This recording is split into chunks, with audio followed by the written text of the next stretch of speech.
بسم اللہ الرحمن الرحیم۔ مطالبہ الفرقان، سورہ العادیات، نمبر 100، مکی۔ قرآن مجید کی تفسیر خود قرآن مجید سے از علامہ غلام احمد پرویز صاحب، اخذ و تلخیص محمد اکبر دیکشت بھاردواج، نظر ثانی ڈاکٹر انعام الحق۔ بسم اللہ الرحمن الرحیم۔ اے اللہ، میری تمام تر کوششوں کا مقصد ربوبیت عامہ کے لیے تیری صفات کو بانداز رحمانیت و رحیمیت معاشرے کے اندر ظہور میں لانا ہے۔ آیت نمبر 1۔ والعادیات ضبحا، شاہد ہے تمہارا باطل نظام کہ تم قنوت ہو، جس میں ڈاکو اپنے گھوڑے کو سرپٹ دوڑاتے ہوئے لوگوں پر حملہ آور ہو جاتے ہیں۔ قنوت کا مفہوم دیکھیے اسی سورہ کی آیت نمبر 6 کے تحت۔ آیت نمبر 2۔ فالموریات قدحا، گھوڑوں کو اس قدر تیز دوڑاتے ہیں کہ ان کے سموں سے آگ کی چنگاریاں نکلتی ہیں۔ آیت نمبر 3۔ فالمغیرات صبحا، عین صبح کے وقت جب نیند کا غلبہ ہوتا ہے تو یہ لوٹ مار قتل و غارتگری کے لیے آ پہنچتے ہیں۔ آیت نمبر 4۔ فأثرن به نقعا، بس ایسا گرد و غبار اڑاتے ہیں کہ اس سے وحشت طاری ہو جائے اور کوئی چیز صاف دکھائی نہ دے۔ آیت نمبر 5۔ فوسطن به جمعا، اور سوئے ہوئے انسانوں کے اندر گھس کر طوفان برپا کر دیتے ہیں۔ آیت نمبر 6۔ ان الانسان لربه لکنود، تمہارے باطل نظام میں لوٹ مار بلا شبہ اس بات کی شہادت دیتی ہے کہ تم اجتماعی نظام ربوبیت کی بجائے عقل خوری کے نظام میں زندگی بسر کر رہے ہو، جس میں سب کچھ اپنے لیے سمیٹ لیا جاتا ہے۔ جو لوگ وحی کی رہنمائی کے بغیر زندگی بسر کرتے ہیں انہیں قرآن الانسان کہتا ہے۔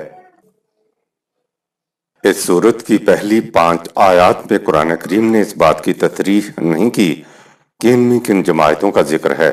ہم نے آیت نمبر 6 اور اس کے بعد کی آیات کے مضمون کی نسبت سے ان سے مراد وہ جماعتیں لی ہیں جو لوٹ مار کرنے کے لیے یورش کیا کرتی تھیں، یا جو آج کرتی ہیں یا آئندہ کریں، اور یہ جاہلیت عرب کے معاشرے کا عام معمول تھا۔ بعد والی آیات کا ربط یوں ہوگا کہ یہ لوگ ایسا اس لیے کرتے ہیں کہ اگر الانسان کو علی حال ہی بے باک چھوڑ دیا جائے یا یہ خود وہی سے منہ موڑ کر زندگی بسر کریں تو یہ سب کچھ اپنے لیے سمیٹنے کی کوشش کرتے ہیں، جس سے کمزور لوگ نانے شبینہ تک کے محتاج ہو جاتے ہیں۔ سورہ 100 آیات 1 تا 5 تک اس زمانے کی لوٹ مار کا ذکر ہے۔ عربوں کے ہاں تو یہ چیز عام تھی۔ رات پڑتی تو لوگ اپنے اپنے خیموں میں اپنے اپنے مکانوں میں آرام سے سو رہے ہوتے، اور یہ ڈاکو یہ راہزن گھوڑے دوڑاتے راتوں کی تاریکیوں میں گرد و غبار اڑاتے عین صبح کے وقت جب نیند کا غلبہ ہوتا ہے شب خون مارنے کے لیے آ جاتے۔ کہا کہ یہ لوٹ مار کرنے کی عادت اس بات کی شہادت ہے کہ اعلی انسان اجتماعی زندگی بسر کرنے کی بجائے عقل خورا ثابت ہوا ہے۔ قرآن میں جہاں اعلی انسان کا لفظ آئے گا تو اس کے معنی ہے وہ انسان جو حیوانی سطح پر زندگی بسر کر رہا ہے، وحی کی روشنی میں نہیں چلتا۔ کہا یہ گیا ہے کہ اگر انسان کے سامنے وحی کی روشنی نہ ہو تو وہ قنوت بن جاتا ہے اور اپنے نشو و نما دینے والے کے نظام ربوبیت کے خلاف زندگی بسر کرتا ہے۔ لیکن اگر ان سے مراد مجاہدین کی جماعتیں ہوں جو مخالفین کی سرکوبی کے لیے یورشیں کرتی تھیں تو یہ آیات ان کی تگ و تاز کی تحسین کے لیے ہوں گی۔ انہیں اس غلط روش سے روکنے کے لیے آخری صورت یہی ہے کہ جہاد قتال کے ذریعے ان کی قوت کو توڑا جائے۔ مجاہدین کی جماعتیں اور ان کے وفاکیش گھوڑے اسی مقصد کے لیے یورشیں کیا کرتے تھے اور اپنی جان تک لڑا دیتے تھے۔ گھوڑے اپنے رزق دینے والے آقا یعنی مالک کے اس قدر وفاشوار ہوتے ہیں اور انسان اس قدر ناشکر گزار ہے، یہ تعجب کی بات ہے۔ انسان کو بھی اپنے آقا یعنی خدا کا شکر گزار ہونا چاہیے، اور وہ اس طرح کے خدا کے قوانین کے مطابق اپنی زندگی بسر کرے۔ قنوت کا مفہوم۔ اس لفظ کے معنی ہے وہ جو تنہا خور ہو، عقل خور ہو، جو سب کچھ اکیلا ہی کھا جائے، دوسروں کو کچھ نہ دے، نیز جو اپنے غلام سے دن بھر کام لے اور شام کو اس کو کچھ دینے کی بجائے الٹا ان کو پیٹے۔ اس کے علاوہ قنوت اس سنگلاخ زمین کو اور اس بدبخت شخص کو بھی کہتے ہیں جس سے کچھ بھی پیدا نہ ہو۔ اعلی انسان کی تو یہ کیفیت ہوتی ہے کہ انسانیت کی نشو و نما کے لیے اس میں سے ایک کونپل بھی نہیں پھوٹتی۔ اعلی انسان تنہا خور ہوتا ہے، سب کچھ اپنے لیے سمیٹ لینا چاہتا ہے، یہاں تک کہ لوٹ مار تک سے بھی گریز نہیں کرتا، لیکن جس کے سامنے وحی کی روشنی ہے تو اس کی یہ کیفیت نہیں ہوتی۔ آیت نمبر 7۔ وَإِنَّهُ عَلَى ذَلِكَ لَشَهِيدٌ۔ اور لوٹ مار اور سب کچھ اپنے لیے سمیٹ لینے کی روش خود اس بات کی شہادت دے رہی ہے کہ وحی سے دور اجتماعی نظام ربوبیت کی بجائے عقل خوری کا شکار ہے۔ آیت نمبر 8۔ وَإِنَّهُ لِحُبِّ الْخَيْرِ لَشَدِيدٌ۔ اور وحی کی رہنمائی سے دور شخص مال و دولت کی محبت میں بری طرح مبتلا ہوتا ہے۔ آیت نمبر 9۔ أَفَلَا يَعْلَمُ إِذَا بُعْثِرَ مَا فِي الْقُبُورِ۔ انسان کو اس بات کا علم نہیں ہے کہ جو کچھ دبا کر رکھا گیا ہے اس کو کرید کرید کر نکال لیا جائے گا۔ قبور۔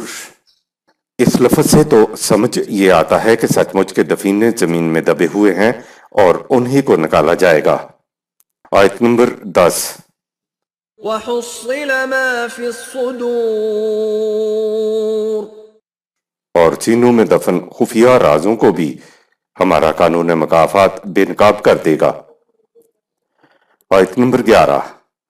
إِنَّ رَبَّهُم بِهِمْ يَوْمَئِذٍ لَخَبِيرٌ۔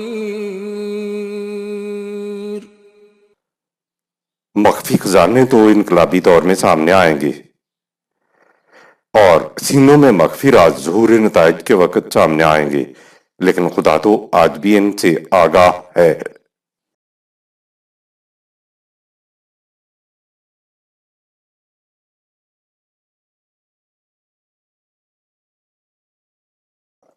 بسم اللہ الرحمن الرحیم۔ سورۃ القارعہ، نمبر 101 مکی۔ بسم اللہ الرحمن الرحیم۔ اے اللہ، میری تمام تر کوششوں کا مقصد ربوبیت عامہ کے لیے تیری صفات کو بانداز رحمانیت و رحیمیت معاشرے کے اندر ظہور میں لانا ہے۔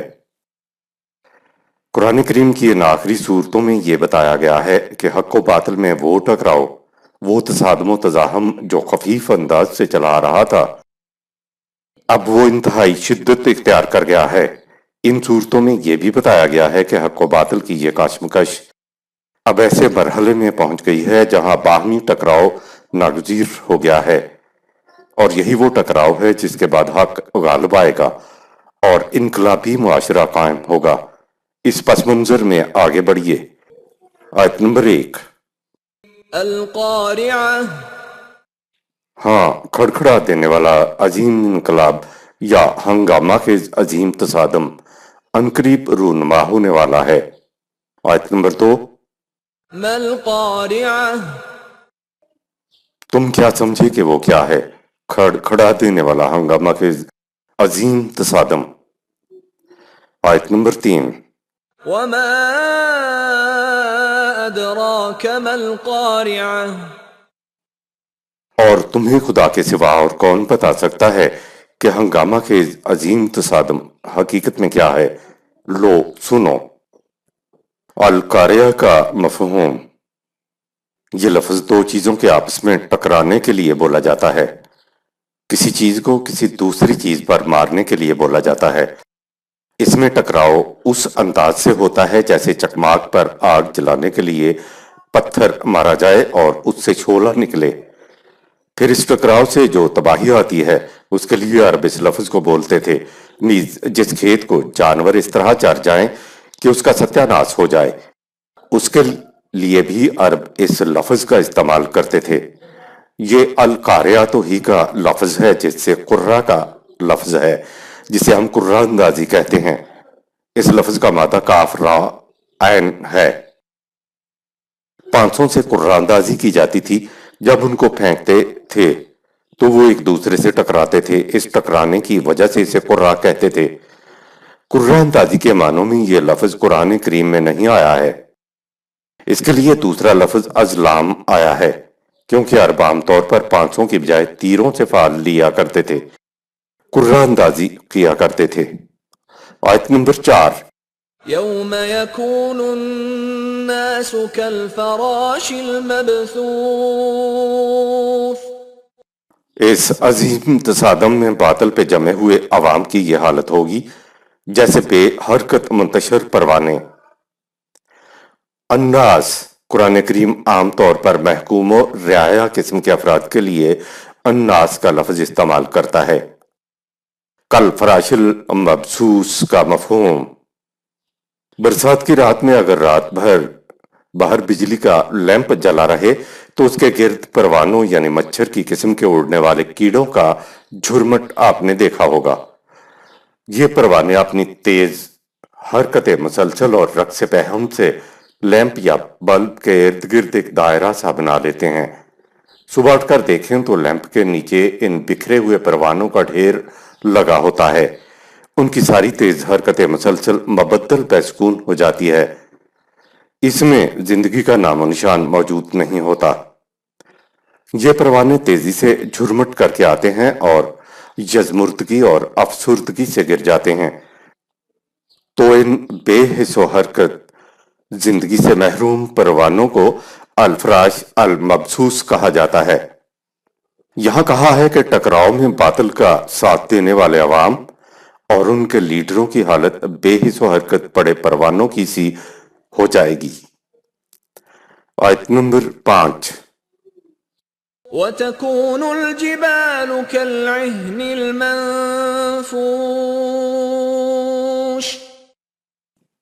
اور باطل پہ جمے ہوئے بڑے بڑے لیڈروں اور سرداروں کی حالت کو یوں سمجھو جیسے وہ ہلکے ہو کر دھنی ہوئی اون یا روئی کے گالے بن چکے ہیں اور فضا میں اڑ رہے ہیں۔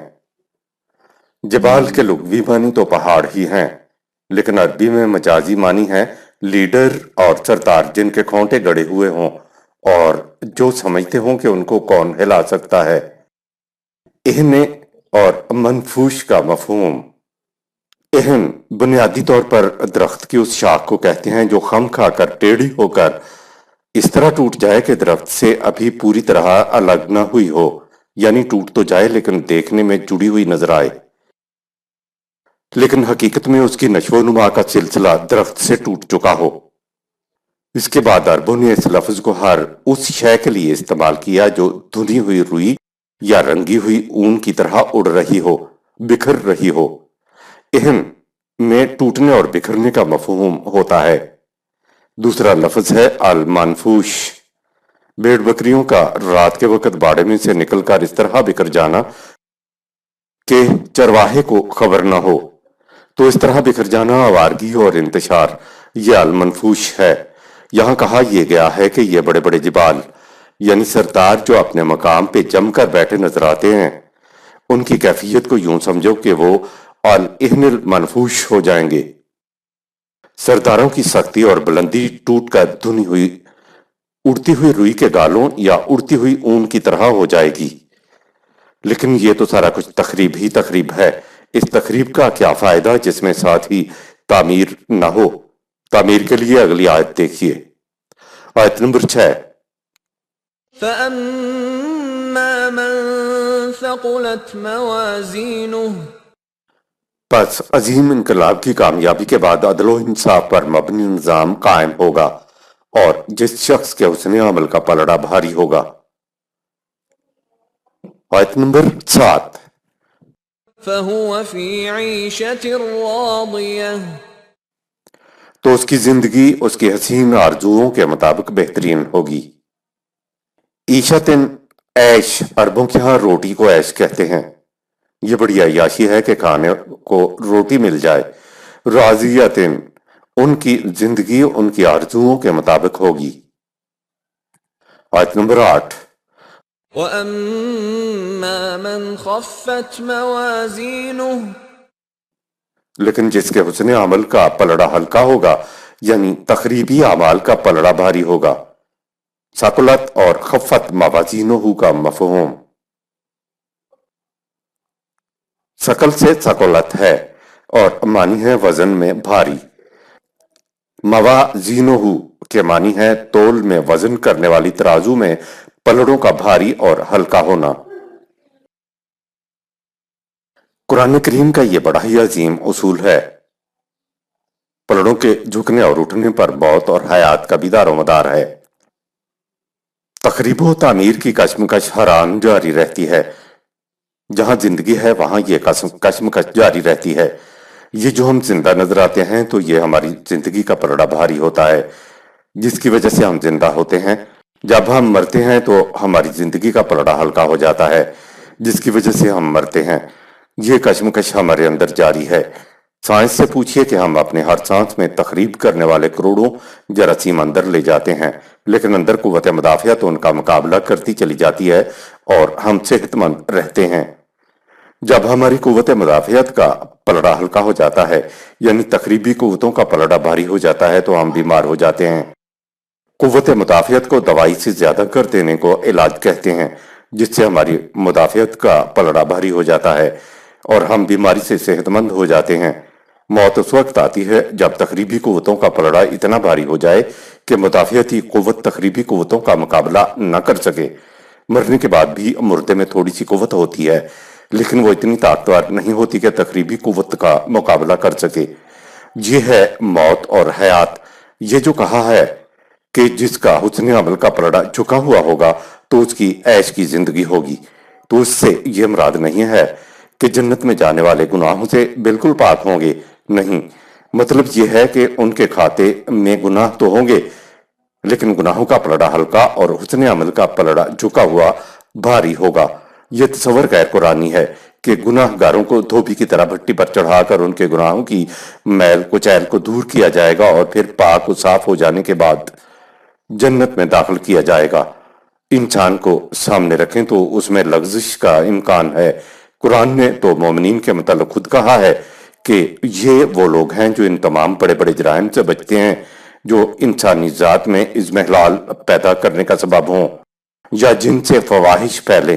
ہاں، البتہ اگر کبھی کسی کے دل میں یوں ہی کوئی خیال اور غلط گزرے۔ سورہ 7 آیت 201، سورہ 53 آیت نمبر 32۔ قرآن یہ تصور نہیں دیتا کہ اگر کسی سے کوئی لغزش ہو گئی تو لغزش کو دھونے کے لیے جہنم میں تم ضرور جاؤ گے۔ قرآن حقائق کو سامنے رکھتا ہے، انسانوں سے متعلق گفتگو کرتا ہے، فرشتوں کے متعلق گفتگو نہیں کرتا۔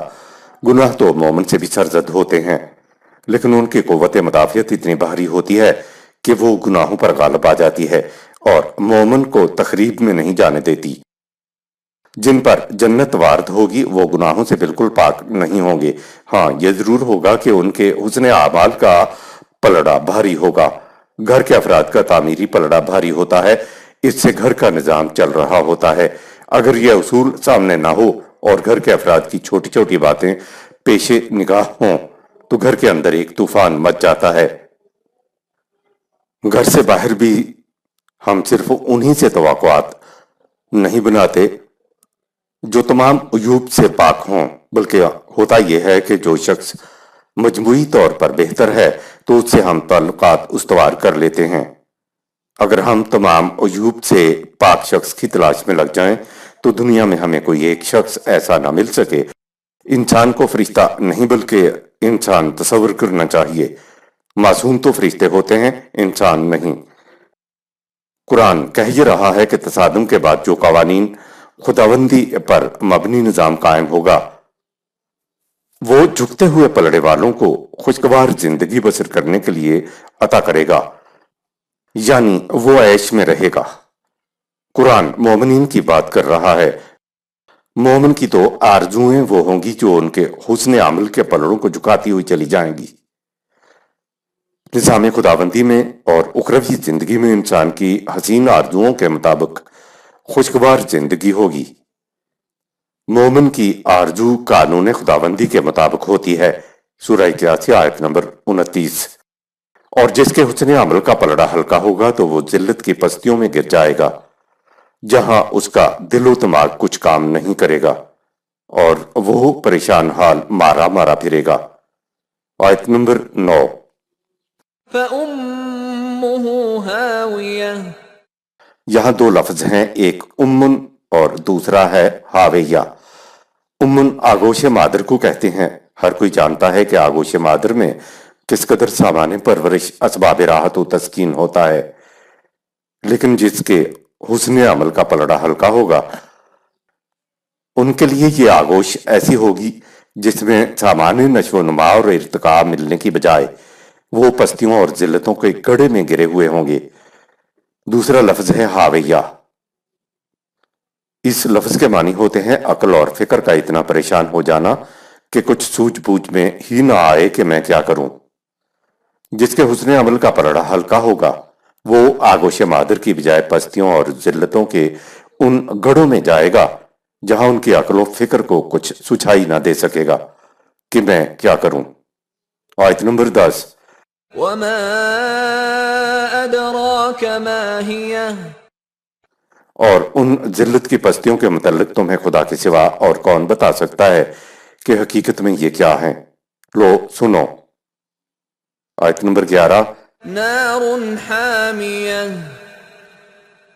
بس یوں سمجھو کہ وہ شعلہ خیز آگ ہے جو متاع انسانیت کو راکھ کا ڈھیر بنا کر رکھ دے گی۔ خامیتن کا مفہوم عرب خامیتن کے دو معنی لیتے ہیں، ایک تو شعلہ خیز آگ جو متاع انسانیت کو راکھ کا ڈھیر بنا کر رکھ دے، اور دوسرے معنی ہے سختی سے کسی کو روک دینا۔ جہنم کے لیے قرآن نے جہیم کا لفظ استعمال کیا ہے۔ جہیم کے معنی ہے جہاں انسانیت قربان کر دی جاتی ہو، جہاں انسانیت ذبح ہو رہی ہو، جہاں کسی کی ارتقائی ترقی روک دی جائے۔ یہی وجہ ہے کہ ارتقاء کی منزل میں جہاں کوئی شے رک جاتی ہے تو رکنا اس کا جہنم ہوتا ہے۔ فَأُمُّهُ ہاویہ کہہ کر کہا یہ گیا ہے کہ جن کے تقریبی پلڑے جھک جائیں گے ان کا ٹھکانہ ذلت آمیز گڑھے ہوں گے جہاں مزید ارتقائی منازل طے کرنے کے امکانات ختم ہو جائیں گے، یعنی ان کے لیے شرف انسانیت کے تمام اسباب و ذرائع مسدود ہو جائیں گے۔ سورہ التکاثر نمبر 102 مکی۔ بسم اللہ الرحمن الرحیم۔ اے اللہ، میری تمام تر کوششوں کا مقصد ربوبیت عامہ کے لیے تیری صفات کو بانداز رحمانیت اور رحیمیت معاشرے کے اندر ظہور میں لانا ہے۔ ناہموار معاشرے میں ایک مصیبت تو ناداروں پر آتی ہے، یہ مصیبت آسانی سے رفع ہو جاتی ہے۔ غریبوں کی ضروریات کے پیمانے بڑے چھوٹے ہوتے ہیں،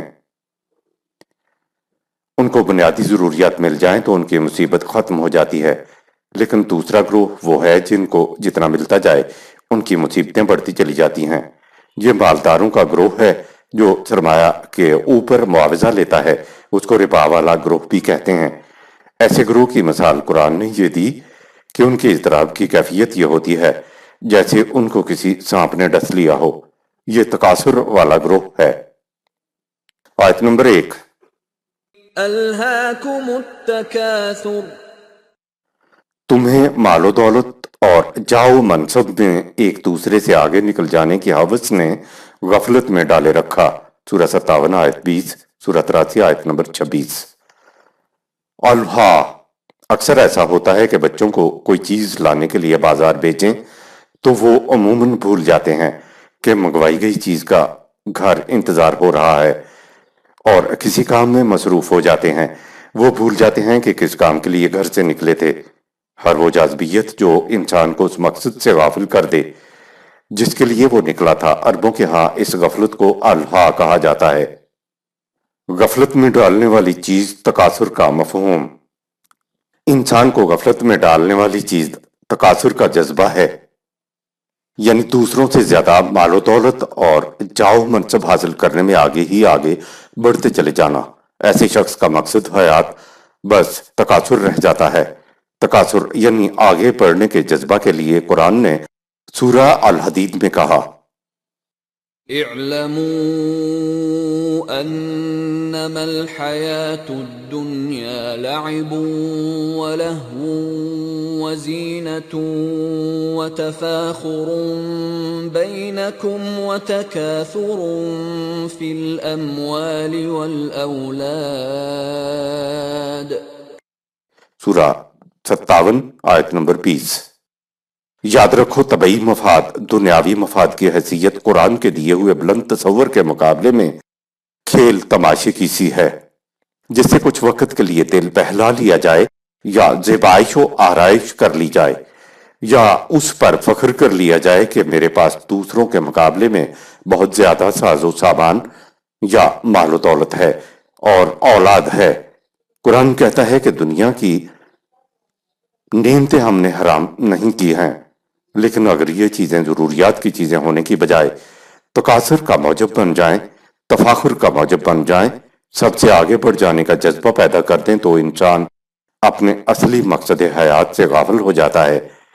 زندگیوں میں 3 جبلتیں یا جذبے ہوتے ہیں: تحفظ خواہش، تغلب خواہش اور تولید خواہش، یعنی اپنے جیسا اور پیدا کرنے کا جذبہ۔ یہ 3 بنیادی جبلتیں انسٹنٹ ہیں۔ تکاثر کا جذبہ تغلب خواہش کے تحت آتا ہے، یعنی دوسروں کے اوپر غالب آ جانے والی بات۔ تو یہ جذبہ تو خود خدا نے انسان کے اندر پیدا کیا ہوا ہے۔ قرآن اس جذبے کو فنا نہیں کرنا چاہتا تو پھر قابل نفرت تو نہیں ہو سکتا۔ قرآن نے تکاثر کے جذبے کی تسکین کے لیے ایک اور میدان کا انتخاب کیا ہے، تاکہ انسان تغلب خواہش کے تحت اس خیر کے جذبے کو تکاثر میں استعمال کر کے شر نہ بنا سکے۔ قرآن کا تجویز کردہ میدان ہے فاستبقوا الخیرات، سورہ 2 آیت 148۔ آگے بڑھنا ہے تو نوع انسانی کے بھلائی کے کاموں میں آگے بڑھنے کی کوشش کرو۔ اب آپ بتائیں کہ الخیرات والے میدان میں تکاثر سے کام لیا جائے تو کیا یہ جذبہ شر رہ جائے گا؟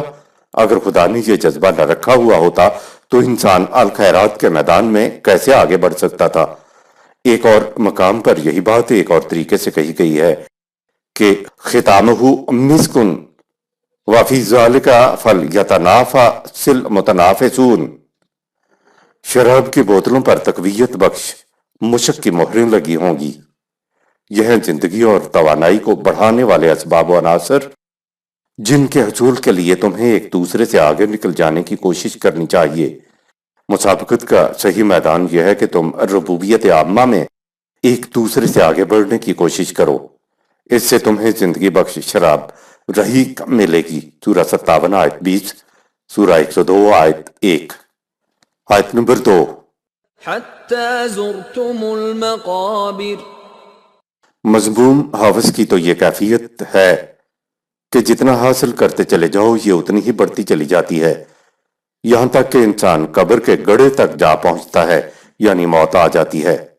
آیت نمبر 3، كلا سوف تعلمون۔ یہ بات ایسی ہرگز نہیں کہ سمجھ میں نہ آ سکے۔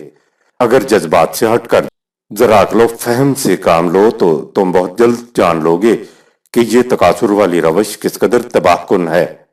آیت نمبر 4، ثم كلا سوف تعلمون۔ ہاں، غور و فکر کرو، تم بہت جلد جان سکتے ہو کہ تکاثر کی روش کا نتیجہ کیا ہوتا ہے۔ سوفا تعلمون کہا کہ وہ جذبہ ہے جس کی تسکین موت سے پہلے ہو نہیں سکتی، اور موت کے بعد تمہیں کیا پتہ لگے گا کہ تسکین ہوئی بھی ہے کہ نہیں؟ تو کیا اس قسم کا جذبہ غیر سود مند نہیں ہے؟ غور و فکر کرو، علم کی بارگاہ سے پوچھو تو تم کو بہت جلد معلوم ہو جائے گا کہ یہ روش کس قدر تباہ کن ہے۔ تعلمون علم کا پہلا درجہ ہے۔ آیت نمبر 5، كلا لو تعلمون علم اليقين۔ یہ ایسی بات ہرگز نہیں کہ تم غور و فکر کرو تو بات سمجھ میں نہ آئے۔ تم گہرائی میں جا کر غور کرو گے تو تکاثر کی تباہی کا تمہیں علم الیقین حاصل ہو جائے گا۔ علم الیقین نظریاتی بات کو نظریاتی طور پر بروئے کار لانے سے جو جہنم کی نشانیاں تمہیں نظریاتی طور پر تیرتی نظر آئیں تو ایسے نظریاتی مشاہدے کو علم الیقین کہتے ہیں۔ یہ علم کا دوسرا درجہ ہے۔ آیت نمبر 6۔ لَتَرَوُنَّ الْجَحِيمَ علم الیقین کی روح سے تکاثر کی تباہی کے جہنم کو تم دنیا میں اپنی آنکھوں سے بھی دیکھ سکو گے۔ سورہ 29 آیت نمبر 54، سورہ 89 آیت نمبر 36، سورہ 82 آیت نمبر 16۔ آیت نمبر 7۔ ثُمَّ لَتَرَوُنَّهَا عَيْنَ الْيَقِينِ لگتا ایسا ہے کہ تم غور و فکر سے اور علم الیقین سے کام نہیں لوگے بلکہ تم تباہی کے جہنم میں گر کر ہی اسے اپنی آنکھوں سے دیکھو گے۔ علم الیقین کہا کہ غور و فکر سے، یعنی تعلمون، اور نظریاتی مشاہدے سے یعنی علم الیقین سے اگر تم نہیں سمجھ سکتے تو پھر کوئی اور سمجھانے کا راستہ نہیں ہے۔ بس ایک ہی راستہ بچا ہے کہ جب تم خود تباہی کے جہنم میں دنیا و آخرت میں گر جاؤ گے تو تم کو آنکھوں دیکھا یقین آ جائے گا کہ ہاں، جس کو علمی انداز میں نظریاتی مشاہدے کے انداز میں سمجھایا جا رہا تھا وہ یہ تباہی کا جہنم ہے جس میں ہم آج مبتلا ہیں۔ اس علم کو عین الیقین کہتے ہیں۔ اس مرحلے کے بعد تو بازیابی کی گنجائش ہی نہیں رہتی۔ آیت نمبر 8۔ ثُمَّ لَتُسْأَلُنَّ يَوْمَئِذٍ عَنِ النَّعِيمِ اس وقت یا اس انقلابی دور میں تم سے پوچھا جائے گا کہ خدا کی ان نعمتوں کو جنہیں اس نے تمام نوع انسان کی پرورش کے لیے عطا کیا تھا تم محض اپنی حوث کی تسکین کی خاطر ان کو کیوں سمیٹتے چلے گئے تھے؟ نعماء کے بارے میں پوچھنے کا دور اس دنیا میں بھی آ سکتا ہے لیکن آخرت میں تو یہ مرحلہ ضرور آئے گا۔ نعماء خداوندی کو خدا نے سب کی ضروریات کو پورا کرنے کے لیے پیدا کیا ہے۔ اس دور میں پوچھا جائے گا کہ تم نے صرف اپنے لیے انہیں کیوں سمیٹا تھا، یعنی اپنا نظام کیوں سرمایہ دارانہ بنیاد پر رکھا تھا، اپنے نظام کو خدا کے نظام ربوبیت کی بنیاد پر کیوں نہ رکھا تھا جس میں نعماء خداوندی تمام افراد معاشرہ کی ضروریات کو پورا کرنے کے لیے ہوتی ہیں۔ ایک اور مقام پہ قرآن میں ہے کہ تم سے پہلے کتنی قومیں ایسی تھیں جنہوں نے سلب و نہب اور ظلم و استبداد کا نظام اختیار کیا تھا اور وہ تباہ ہو گئیں اور ان کی جگہ دوسری قوموں نے لے لی۔ جب ظلم و استبداد کے نتائج ان کے سامنے محسوس طور پر ابھر کے آئے تو وہ لگے بھاگنے۔ کہا کہ کہاں بھاگ کر جاتے ہو، واپس چلو اپنی عیاش گاہوں کی طرف تاکہ تم سے پوچھا جائے کہ تمہارے محلات کی رنگینیوں میں کس کس کے خون کی سرخی شامل ہے۔ سورہ 21 آیات 11 تا 15۔ سورہ العصر نمبر 103 مکی۔ بسم اللہ الرحمن الرحیم۔ اے اللہ، میری تمام تر کوششوں کا مقصد ربوبیت عامہ کے لیے تیری صفات کو بانداز رحمانیت و رحیمیت معاشرے کے اندر ظہور میں لانا ہے۔ آیت نمبر 1۔ والعصر زمانہ یعنی انسانیت کی پوری تاریخ اس حقیقت پر شاہد ہے کہ۔ آیت نمبر 2۔ ان الانسان لفی خسر ان الانسان لفی خسر، وہی کی رہنمائی کے بغیر زندگی بسر کرنے والے انسان بلا شبہ ہمیشہ خسارے اور نقصان ہی میں رہے ہیں۔ اور عصر سے مراد ہے پوری نوع انسانی کی تاریخ۔ سارے قرآن میں سابقہ اقوام نوح علیہ السلام، عاد و سمود، مدین، لوط علیہ السلام، بنی اسرائیل، فرعون وغیرہ کی تفاصیل پھیلی ہوئی ہیں۔ اس آیت میں لفظ العصر سے سابقہ تباہ ہونے والی اقوام کی طرف اشارہ کر کے ان کو شہادت میں پیش کیا ہے کہ دیکھ لو جن اقوام نے ہمارے قوانین کے مطابق زندگی بسر نہ کی تھی تو وہ کیسے خسارے میں رہیں، تباہ و برباد ہوئیں۔ لہذا آئندہ بھی جو اقوام ہمارے قوانین کے مطابق زندگی بسر نہیں کریں گی ان کا بھی وہی حشر ہوگا جو گزشتہ اقوام کا ہو چکا ہے۔ لفظ اثر یا آثار دراصل نچوڑ کو کہتے ہیں۔ عرب کہتے ہیں کہ ہر موجودہ دور اپنے ماضی کا نچوڑ ہوتا ہے، جسے ہم تاریخ ہسٹری کہتے ہیں۔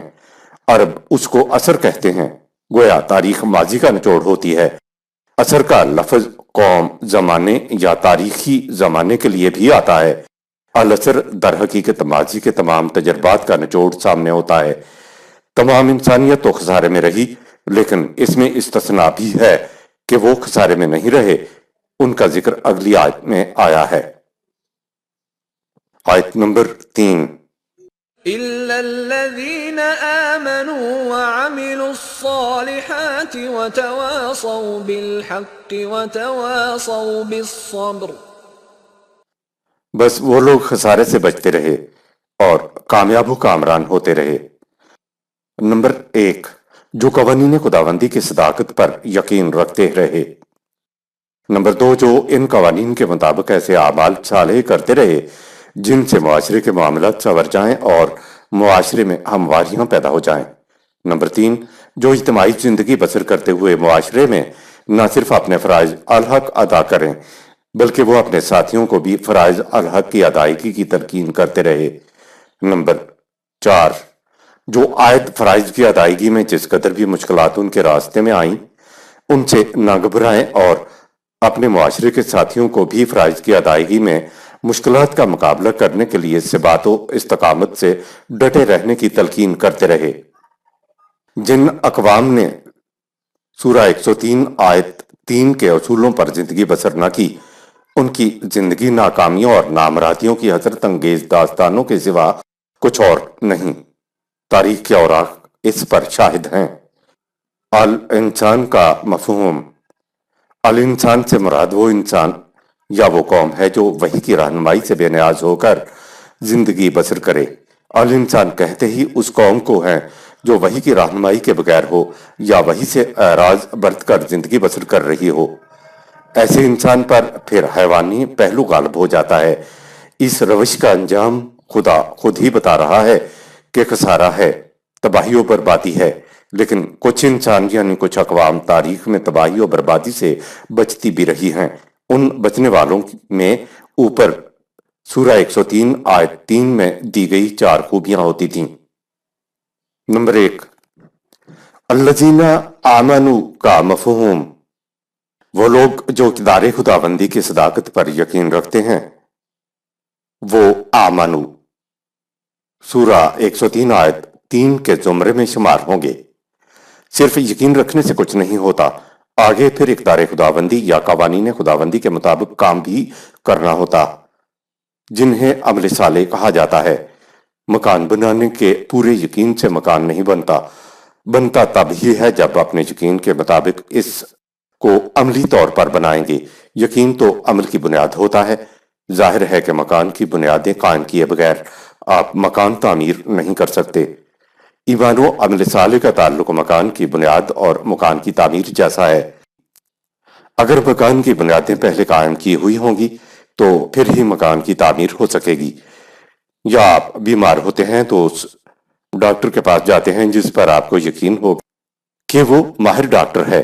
اگر آپ کو یقین نہ ہو تو پھر آپ اس کے پاس جاتے ہی نہیں ہیں۔ یا سائنسدان صرف اس فارمولے کو لیتا ہے جس کے متعلق اسے یقین ہو کہ یہ فارمولہ نتائج پیدا کرے گا۔ یہ جو فارمولے یا قانون کی صداقت کے متعلق دل میں ایک اطمینان ہوتا ہے، یہ ہے جسے ایمان کہتے ہیں۔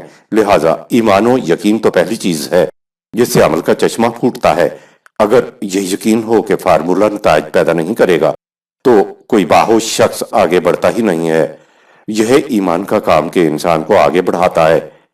نمبر 2، وَعَمِلُوا الصَّالِحَاتِ کا مفہوم۔ الصالحہ قرآن کریم کی بڑی ہی جامع اصطلاح ہے۔ حقیقت یہ ہے کہ کائنات کی صلاحیتیں تو ارتقاء یافتہ ہوتی ہیں، جبکہ انسان کو اپنی خوابیدہ صلاحیتوں کو نشو و نما خود کرنا ہوتی ہے۔ جو انسان کی خوابیدہ صلاحیتیں نشو و نما پاتی چلی جاتی ہیں تو معاشرے میں انسانی اعمال سے ناہمواریاں ختم اور ہمواریاں پیدا ہوتی چلی جاتی ہیں۔ اصلاح ہمواریوں کو کہتے ہیں۔ اصلاح کے مقابل فساد کا لفظ آتا ہے۔ انسان کا ہر وہ عمل صالح ہے